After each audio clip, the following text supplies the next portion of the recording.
पिता और पुत्र और पवित्र आत्मा के नाम पर आमीन। वर्ष का 32वां इतवार में हम सब पहुंच गए हैं। क्रिस्त में प्यारे भाई और बहनों, आज के रविवार का शीर्षक रूप से या मनन चिंतन के रूप से हम इन बातों के ऊपर गौर करें कि हम सब उदार मन के हो जाएं। प्रार्थना करें कि हमारा उदार मन और हृदय जीवन जीने के लिए हमारी सहायता करे और विश्वास में डटे रहने की कृपा प्रभु यीशु हमें दे। एक छोटी सी घटना आपके समक्ष रखना चाहता हूं। एक बच्चे का उदार मन चमत्कार ले आ सकता है। चीन देश जो कम्युनिस्ट बनने से पहले की ये घटना है कि चीन के कुछ लोग जापान में जाके जापान के अधीन थे। वहां लोग बहुत कष्ट सह रहे थे। खाने पीने के लिए उनके लिए कुछ नहीं दिया जाता था।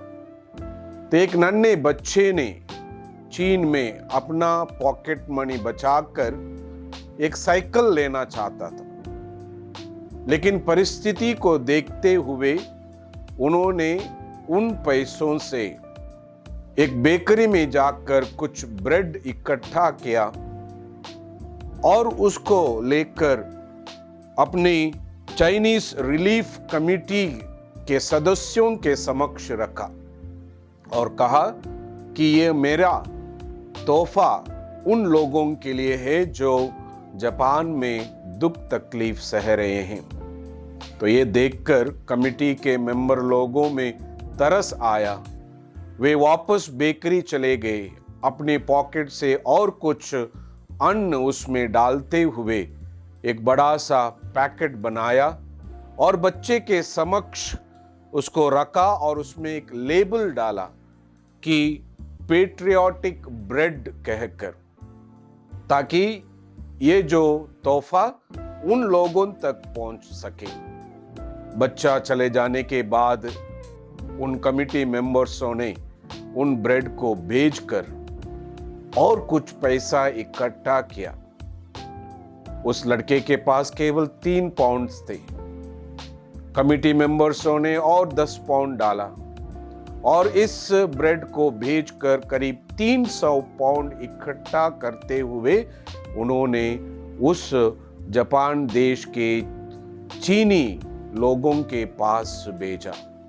ये छोटे से नमूना के द्वारा, उदारता के द्वारा हम ये सीख सकते हैं। क्रिस्त में प्यारे भाई और बहनों, जब किसी के पास उदार मन और हृदय बना रहता है, वहां पर ईश्वर चमत्कार करता है।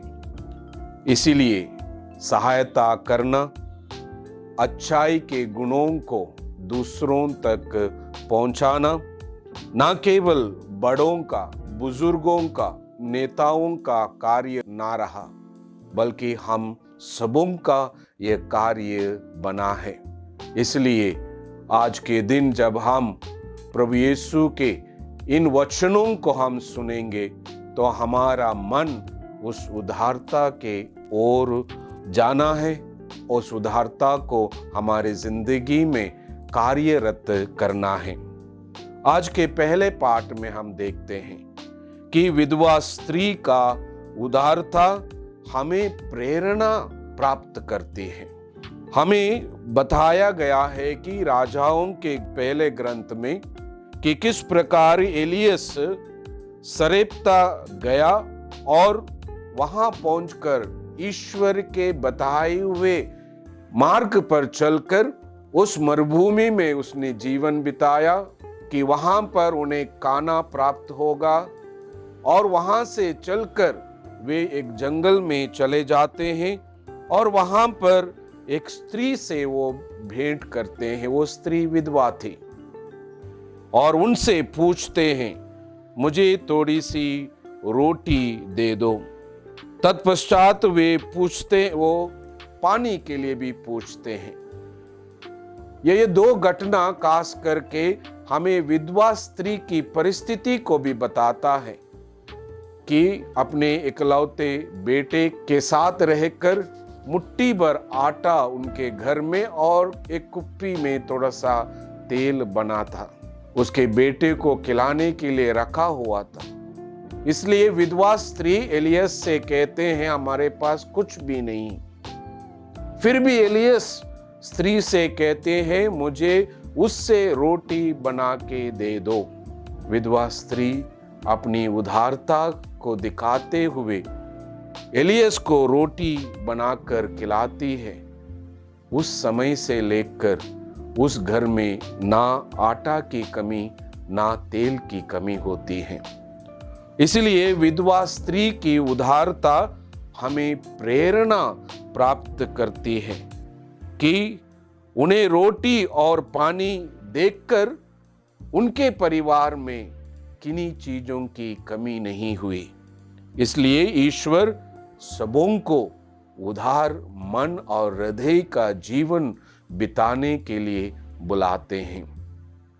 आज के सुसमाचार में भी हम देखते हैं कि किस प्रकार प्रभु यीशु अपनी उदार मन को उस विधवा स्त्री के द्वारा मंदिर में उन्हें दिखाया जाता है। वहां पर बहुत सारे शास्त्री लोग वहां पर आकर अपना चंदा दे रहे थे, लेकिन एक विधवा स्त्री आकर अपना सब कुछ जिसके लिए वो जीवन बिताती थी वो सब उस चंदे में डालकर वो प्रार्थना करती है। कहा गया है जो त्याग कर अपनी दुख तकलीफ को प्रभु यीशु के सामने प्रकट करते हुए देता है या उदार मन दिखाता है, उसको प्रभु चाहता है। इसलिए जो अपने लिए कुछ बचा के रखा है वो प्रभु को समर्पित करना आज का सुसमाचार का बुलावा है। इसलिए वो विधवा स्त्री आज हम सबों को एक निर्मल मन बनाए रखने के लिए, एक साफ सुथरा जीवन जीने के लिए और अपने आप को त्याग का मनोभाव बनाए रखने के लिए बुलावा देता है। इसलिए ईश्वर को एक कार्य पसंद आता है और तभी तो स्त्री अपने दर्द को महसूस ना करते हुए वे प्रभु में अपने आप को समर्पित करते हैं। संत मार्कुस के सुसमाचार अध्याय 12 पद संख्या 44 यानी आज के सुसमाचार के अंतिम वाक्य हमें पुनः याद दिलाता है कि सबने अपनी समृद्धि से कुछ डाला, परंतु अपने तंगी में रहते हुए भी जीविका के लिए अपने पास जो कुछ था वह सब दे डाला। जी हाँ क्रिस्त में प्यारे भाइयों और बहनों, जब हम सब कुछ या सर्वस्व अपनी उदारता जो प्रभु ने हमें दिखाया है उस उदारता को हम एक दूसरों को दिखाते हैं तो प्रभु हमसे खुश नजर आते हैं, प्रभु हम सबों को आशीष प्रदान करते हैं। यीशु हमें अपनी उदार मन से देता है।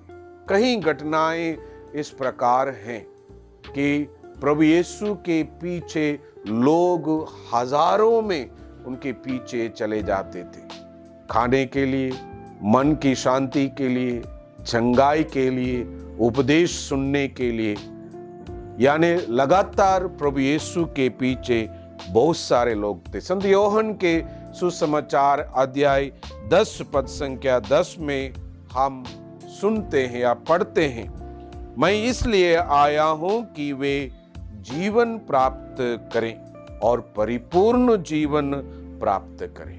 प्रभु के पीछे जाना, अपने आप को त्याग कर उनकी उदारता को महसूस करना एक परिपूर्ण जीवन प्राप्त करने के बराबर है।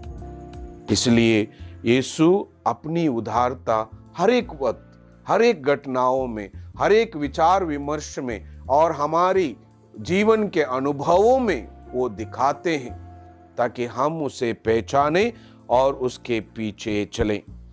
यीशु की शिक्षा प्राप्त करने के लिए, जैसे मैंने कहा, हजारों से लोग उनके पीछे जा रहे थे। संत योहन अध्याय 6 पद संख्या 9 में हम देखते हैं रोटियों का चमत्कार। एक लड़के के पास जौं की 5 रोटियां और 2 मछली हैं। प्रभु यीशु की उदारता को हम देखें। उन्होंने उन रोटियों और मछलियों के द्वारा 5,000 लोगों को उन्होंने खिलाया। उनकी शारीरिक भूख को उन्होंने मिटाया। यानी इससे भी हमें पता चलता है कि प्रभु यीशु हमें अपनी उदारता या उदार मन से हमें हर एक वक्त देता है। हम उदार मन के बन जाएं। यह है आज के सुसमाचार या आज के रविवार का संदेश हम सबों के लिए। हम उदार मन के बन जाएं, विश्वास को मजबूत बनाए रखें। जब हम विश्वास को बनाए रखते हैं तो हमारे अंदर बहुत सारे ऐसे गुण ऑटोमेटिकली आ जाते हैं, ताकि हम हर एक वक्त तैयार रहें, चाहे एक दूसरों की सेवा करने को, चाहे एक दूसरों के अच्छाई के बारे में बात करने को, चाहे एक दूसरों की सहायता करने की, या चाहे हम उनको मदद करने के लिए आगे बढ़ सकेंगे, क्योंकि विश्वास हमारा प्रभु यीशु पर मजबूत है। क्योंकि यदि हम उदार मन के बन जाते हैं तो हमारे आज के पहले पाठ, आज के सुसमाचार और विधवा स्त्री की अखंड विश्वास और आज के इस छोटे से बच्चे के घटना को हम सुनते हैं तो जरूर हमें और हमारे जीवन में बहुत सारे चमत्कार होने वाले हैं। इसलिए हम उदार मन के बन जाएं और विश्वास में डटे रहें।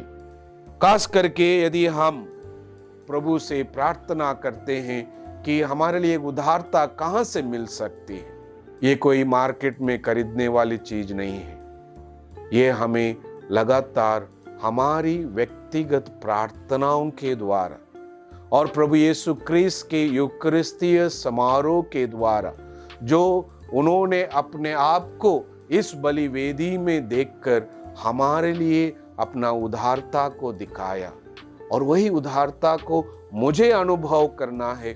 मेरे जीवन में उसको पाकर मैं एक विश्वास पूर्वक जीवन बिताने के लिए प्रभु का बुलावा है। तो इसलिए क्रिस्त में प्यारे भाई और बहनों, जो कुछ हम बांटते हैं, जो कुछ में हम उदारता को दिखाते हैं, उतनी ही आशीष, उतनी ही बरकत हमें प्रभु देता है। चाहे कोई भी निर्बल हो, कोई भी असहाय हो, कोई अपनी कार्यों में अपने आप को रूठा हुआ हो, लेकिन उस तक पहुंचने के लिए हमारा या उदारता या उदार मन खुला होना चाहिए, ताकि हम उसकी सेवा कर सकें और कभी हम गलत राह पे ना जा सकते हैं। इसलिए आइए, जो हमारे पास है, जो हमें प्रभु ने दिया है, उसको हम प्रकट रूप से हमारे समाज के सामने, हमारे विश्वासी गणों के सामने और हमारी सेवा सत्कार के द्वारा लोगों तक पहुंचा दें। इसलिए संत लूकस के सुसमाचार में अध्याय 12 पद संख्या 33 में प्रभु कहते हैं, स्वर्ग में एक अक्षय पूंजी जमा करो। जो कुछ भी हम इस जगत में, इस संसार में और इस संसार के लिए हमारी मानवतावादी को दिखाने के लिए करते हैं, इन सबों का जो पूंजी है वो स्वर्ग में विराज है या स्वर्ग में रखी हुई है। तो इसलिए हमारे छोटे मोटे कार्य हमारी उदारता के द्वारा, हमारे प्रेम के द्वारा और हमारी सहायता के द्वारा जो भी हम इकट्ठा करते हैं, आइए हम उस स्वर्ग राज के लिए बनाए रखें। उस स्वर्ग राज में हम सबों को प्रभु अधिक पुरस्कार प्रदान करेगा। इन चिंतन के द्वारा आइए इस रविवार में हम विशेष रूप से प्रार्थना करें कि प्रभु हमें उदार मन के बनाए रखें और विश्वास में डटे रहें। पिता और पुत्र और पवित्र आत्मा के नाम पर आमीन।